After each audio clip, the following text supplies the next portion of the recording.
here because you know something.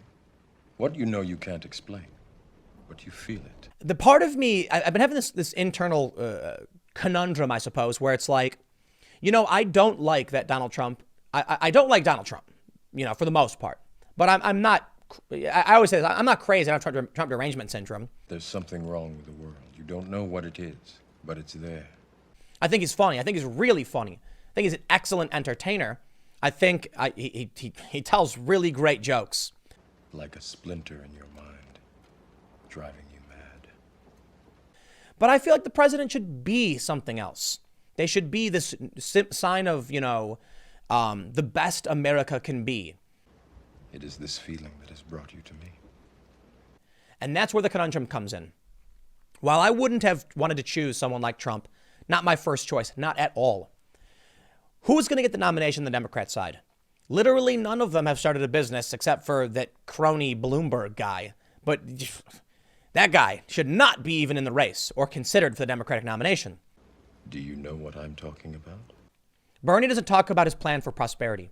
He talks about how to punish the billionaires. That's it.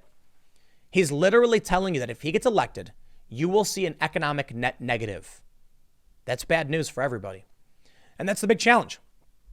Should Trump win with all his faults simply because the economy would be good? Do you want to know what it is? I think Obama was horrifying. It is all around us, even now in this very room.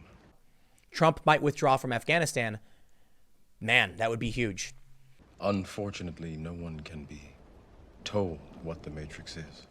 So I've had a conversation with my friends and I said, I don't know. You take the blue pill. The story ends. You wake up in your bed and believe whatever you want to believe. I really don't like the guy. You take the red pill. You stay in Wonderland. And I show you how deep the rabbit hole goes. I don't like the guy. He's not my first choice, but he's not that bad. Remember, Trump's a saint compared to Bloomberg, and I mean it. He really is. Bloomberg is awful.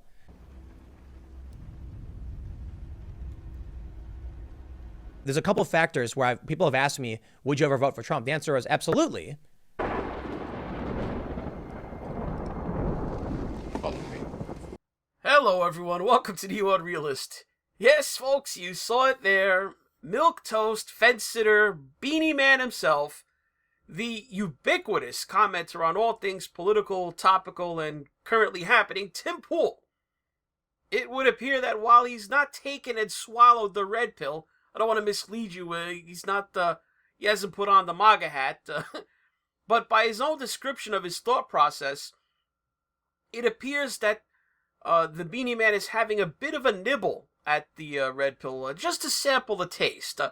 On one of his videos published to his Timcast channel yesterday on Saturday, February 22nd, Tim Pool laid down the conditions that would have to occur that might induce him into walking into the voting booth this November, holding his nose, no doubt, head shaking and perspiring as he reaches for the touchscreen to push that button that would signal his decision to keep America great. Now, clearly, I'm just having a little bit of fun with the meme at Tim's expense, but the conditions that he laid down, quite frankly, are quite likely to occur. I mean,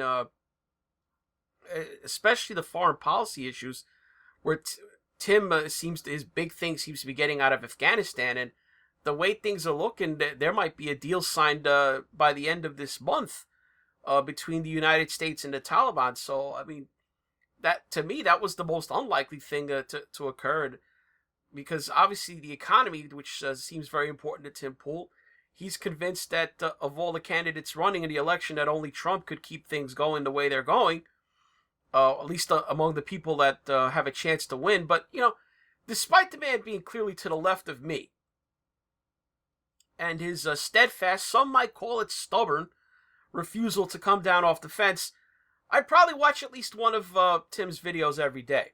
And I do that because in spite of what Tim Pool personally believes on a given topic, I trust that he will relate the facts of it, whether or not it reinforces his opinion or preferences toward the story. And as we enter year 4 of the Trump administration, he's proven to me that despite his clear dislike of Trump's character, his personal demeanor, his foibles, what have you, he usually reports Trump's successes and calls foul when his opponents do him wrong. So to me, that's always been what the ideal has been in journalism. That is why, despite my own politics on just about everything that comes up, I'm probably far to the right of Tim Pool on most issues. Well, maybe not. He's probably not as far left wing as people think, but for the most part, he's earned my trust as part of the daily consumption of information. And a better test I think the better test of that would be, take for example his hopeless crush on his waifu Tulsi Gabbard. Now, he doesn't even really shill for her, in so much as when she makes a bad move, he reports on that. She makes a move he doesn't like, he says it, and he doesn't mislead his viewers into thinking that she has a realistic shot at winning the Democrat nomination. So my take is that Tim, he wants to vote Democrat. My guess is even saying out loud that he's considering a vote for Trump probably felt awkward and against his instincts. But given the people on that debate stage that you're seeing in the last few debates, right now it looks like he realizes he's got nowhere else to go there. I mean, the people he would probably like to see win, Gabbard and Yang. Gabbard's been cast out by the party and labeled a Russian asset by Hillary Clinton, and Yang dropped out of the race with almost no support. What's that leave him with? I mean, Biden was the front runner, but come on, the guy's losing his mind, right before our very eyes. Check out the latest one. You're not going to believe this. Never direct the Justice Department as to who they should or should not indict and under what circumstance they should or should not. That is an independent judgment to be made. My son, my deceased son, was the Attorney General of the United States, and before that, he was a federal prosecutor in one of the largest offices in the country, in Philadelphia. And I tell you what, he wouldn't even talk to me about anything he was doing, his father. And he shouldn't have. And I didn't have any control over either one of those things. But You hear what he said? I mean, the guy paused, he thought about it, and told the audience that his deceased son, Beau Biden, was Attorney General of the United States. Guys, Beau Biden was Attorney General of the state of Delaware. Now, no offense to Delaware. I have many happy memories of visits to Delaware over the years, but no one in their right mind would ever mistake the Attorney General of Delaware with being the Attorney General of the United States. When you say the Attorney General, everybody knows that means the Attorney General of the United States. I don't know what Biden's friends or his family are doing, letting a man sliding into dementia faster and faster lose the last shreds of his dignity, by staying in this race. Warren? Klobuchar? No. Bloomberg, Tim Pool absolutely despises Bloomberg, and he's right about that. Bloomberg, in just about every area that Democrats would claim that Trump is bad, Bloomberg is Trump on steroids, with conflicts of interest and skeletons in the closet style NDAs with a raft of women. In addition to owning one of the biggest news outlets on the planet. I mean, if you think you have a problem, they'd have a problem with Trump's Twitter account. What's a tweet compared to Bloomberg's entire media / Wall Street financial services / news network? I mean, Bernie, forget Bernie's flip-flopping on issues that are important to Tim Pool and bending the knee to Democrats every time they screw him over. The guy's pushing 80 and barely a few months removed from suffering a heart attack. Do you know what the actuarial tables look like for a man of nearly 80 who suffered a recent heart attack? It's pretty scary, actually. So look, it's not just Tim Pool who's put off by the direction of the Democrat primary electorate pulling further and further to the left. I mean, so far, there's whispers of a potential loss for the Democrats of like McGovern 1972 proportions. I mean, watch Chris Matthews, compare Bernie Sanders' blowout victory over everyone else in yesterday's Nevada caucus to the fall of France in 1940. He got nowhere near. Bernie, on the other hand, did his job. He got more than a majority of that 67%. That is the name of the game.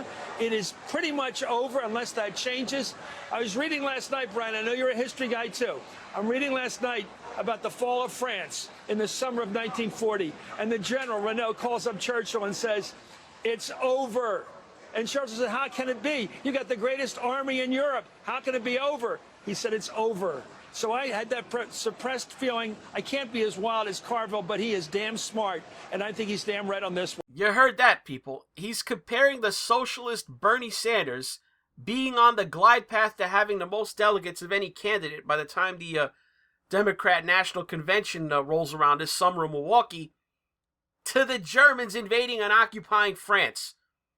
I mean, it's so bad that I guess Matthews is not feeling any thrill running up his leg here in 2020, he's now openly suggesting that the Democrat establishment would be better off if Trump won and had another 4 years when they could put up a stronger candidate to win the election for the open White House in 2024.